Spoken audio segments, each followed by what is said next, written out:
Hi everyone! Today, we're diving into a topic that most of us struggle with at some point in our lives, saying no. Have you ever said yes to something you didn't want to do just to avoid upsetting someone? Or felt guilty after turning someone down?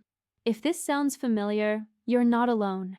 Saying no is challenging for many of us, but it's a crucial skill for protecting your time, energy, and mental health. In this video, we'll explore why saying no is so difficult, how it affects your life, and, most importantly, how you can get better at it. Let's get started. First, why is it so hard to say no?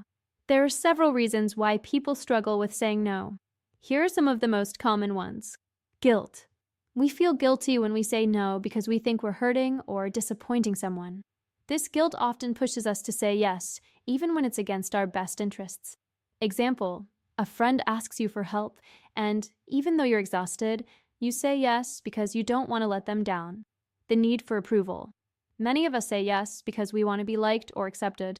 We fear that saying no will make people think less of us. Example, at work, you volunteer for every extra task because you want to be seen as a team player.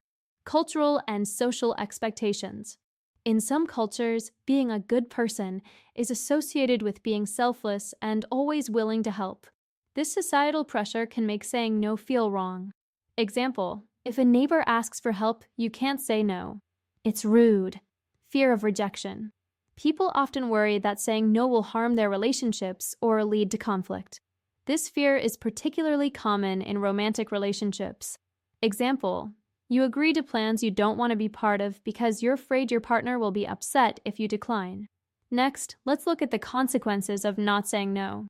While it might feel easier to say yes in the moment, constantly agreeing to things can have long-term negative effects. Stress and burnout. When you prioritize everyone else's needs over your own, it can leave you feeling overwhelmed and exhausted. Example, taking on extra work when you're already stretched thin leads to mental and physical exhaustion. Unhealthy relationships. People who notice that you never say no may start to take advantage of your kindness, leading to imbalanced and unhealthy relationships. Example, a friend constantly asks for favors because they know you'll always say yes. Loss of confidence.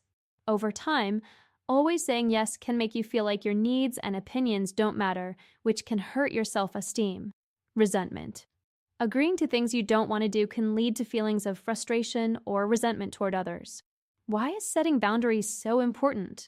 Healthy boundaries are not just about saying no. They're about recognizing your own needs and values and protecting them. The benefits of setting